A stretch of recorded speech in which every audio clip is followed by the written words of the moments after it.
Alors, aujourd'hui, je vais parler d'un film c'est un film d'horreur qui est sorti en 2024 que je n'arrivais vraiment pas à le regarder. Je sais pas pourquoi, mais chaque fois, je retardais, chaque fois, je retardais l'après-midi, le matin ou le soir où je voulais le regarder. Je me disais, bon, je le regarde ce soir, bon, je le regarde cet après-midi, bon, je le regarde maintenant, ou alors je le regarde ce matin. Mais chaque fois, je retardais le fait de le regarder, je sais pas pourquoi. Il va s'agir du film d'horreur Immaculé, sorti en 2024, que j'ai regardé, que j'ai fini par regarder, que j'ai enfin pu prendre le temps et trouver le moment pour pouvoir le regarder. Je me suis enfin dit, allez, vas-y, fais-le. Parce que à chaque fois, je sais pas pourquoi, je retardais, je retardais, je retardais, je retardais, et je retardais, et finalement, je n'arrivais jamais à trouver ce point précis, ce moment où j'allais regarder le film. Euh, Honnêtement, j'ai vu le film, mais pas tout. J'ai pas tout vu, pas tout jusqu'à la fin, mais j'ai vu une bonne partie du film déjà pour pouvoir critiquer le film, pour pouvoir en dire mon avis et en juger. J'ai vu une bonne partie du film. Euh, et honnêtement, c'est mauvais. Vraiment, c'est très mauvais. C'est vraiment très mauvais. On dirait un copyright. On dirait un copycat. On dirait un copyright de tous les films d'horreur qui existent. Vraiment, on dirait un copyright de ça. Euh, alors, Immaculée. Immaculée comme l'Immaculée Conception.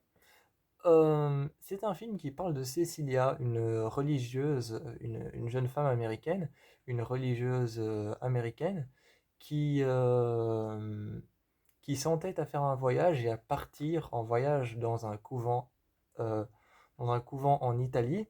Et quand elle arrive dans ce couvent en Italie, elle est chaleureusement accueillie par toutes les sœurs, par toutes les bonnes sœurs, par toutes les nonnes.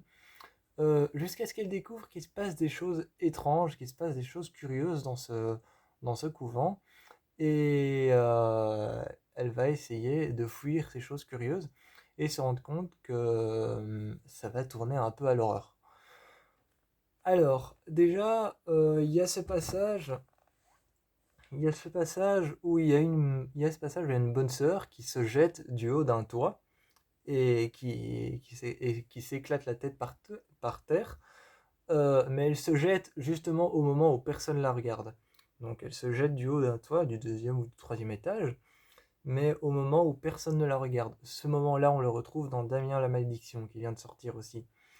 Il y a un passage avec des bonnes sœurs sans visage, donc des femmes, des, euh, des nonnes sans visage.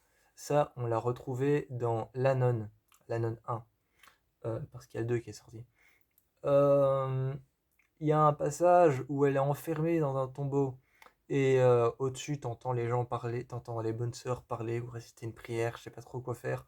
Et aussi mettre de la terre par-dessus le tombeau, le cercueil dans lequel elle est enfermée. Ça, c'est pas tout à fait la même chose, mais c'est aussi une chose qu'on retrouve dans Sainte Agatha, la servante du diable. Donc on retrouve la même chose, on retrouve la même scène. Et il y a un jumpscare, un screamer, pas un jumpscare. Il y a un screamer dans un confessionnal où t'as deux mains qui sortent du mur et qui lui attrapent la tête et elle se retrouve en plein milieu d'une messe noire, récitée par encore des femmes, des religieuses sans visage. Ça, la messe noire avec les religieuses sans visage, on l'a vu dans Sainte Agatha, la servante du diable. Et le jumpscare ou le screamer à l'intérieur d'un confessionnal, à l'intérieur du film, dans le film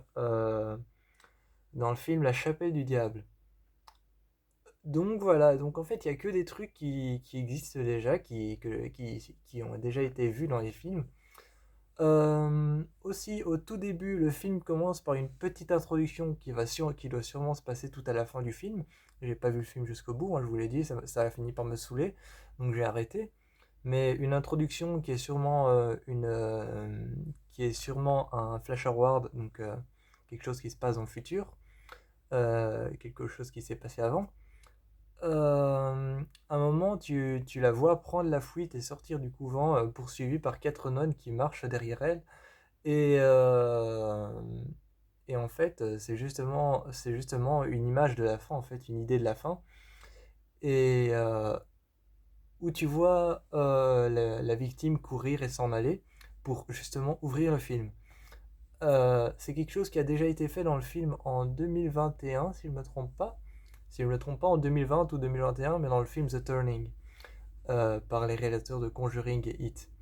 La même chose avait été fait pour ouvrir le film, montrer la victime en train de partir, en train de s'en aller, et juste au moment où elle était prête à s'en aller, à ouvrir le grand portail, elle se fait rattraper à l'intérieur et traîner, voilà. Donc oui, pour tous ceux qui ont envie de regarder, pour tous ceux qui ont envie de regarder Immaculée, je vous conseille pas trop quoi. Ça a pas trop l'air ça a pas trop l'air si terrifiant que ça. En même temps, moi je sais pas pourquoi, mais j'ai vu que c'était avec Sid- j'ai vu que c'était avec Sydney Sweeney qui a qui a joué dans le film, qui a joué dans une comédie qui s'appelle, je sais plus comment elle s'appelle, mais elle a joué dans une comédie Tout sauf toi. Voilà, c'est ça. Elle a joué dans Tout sauf toi et je sais pas moi. C'est peut-être. Enfin, en fait, c'est un peu con ce que je vais vous dire. C'est un peu con parce que les acteurs généralement jouent dans tous les genres différents, dans le plus de genres possible. C'est complètement con ce que je vais vous dire, mais je sais pas pourquoi, quand j'ai vu qu'elle avait joué dans Tout sauf toi, un film qui ne m'attirait mais pas du tout, c'est peut-être parce que j'aime pas.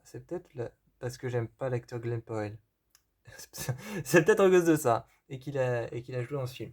Bref, quand j'ai vu qu'elle avait joué dans ce film à ses côtés, je me suis dit, mettre une actrice qui a joué dans une comédie, dans un film d'horreur, un film d'horreur totalement indépendant qui vient de sortir, je me suis dit, ça va peut-être un peu gâcher le concept. Alors que pas du tout en fait. Je pourrais vous dire, je pourrais vous dire, je pourrais vous dire, mettre par exemple Mila Kunis dans un film d'horreur, ça va gâcher le concept, alors qu'il y a une comédie que j'adore avec elle, c'est Bad Moms et L'espion qui m'a largué. Voilà, c'est complètement stupide, mais je sais pas pourquoi. Quand on m'a dit qu'il y avait une actrice qui avait joué dans une comédie et qu'elle était l'actrice principale de ce film, je sais pas, je me suis dit que ça allait gâcher le film. Alors que Mila Kunis, elle a joué dans Black Swan, qui est un excellent film d'horreur. En tout cas, un thriller, mais un excellent film d'horreur aussi. Et elle a joué dans deux comédies que j'aime bien, L'espion qui m'a largué et Bad Moms. En plus dans Bad Moms 2. Donc voilà quoi. C'est un peu n'importe quoi, mais je sais pas, j'avais cette crainte. Et, euh, je vais pas dire que le film se débrouille plutôt bien, hein, parce que j'étais lassé au bout de 2 minutes. Mais vraiment, si vous voulez un bon film d'horreur, regardez un vrai film d'horreur, pas celui-là, quoi. Regardez un autre film d'horreur, parce que celui-ci, il reprend tout simplement des idées déjà prises et déjà inventées qui existent dans d'autres films d'horreur. Alors, si vous voulez regarder un film d'horreur, un bon film d'horreur, je vais vous citer les films d'horreur dans lesquels on peut retrouver des scènes qu'il y a dans celui-ci. Il y a La Nonne 1, il y a La Chapelle du Diable, Sainte Agatha, la servante du diable, Damien la malédiction, donc The First Omen, et The Turning. Donc voilà, ces 5 films-là, allez les voir, ils sont géniaux, mais celui-ci regroupe uniquement tout ce qui se passe dans ces 5 films-là. Voilà, moi je vous fais plein de bisous,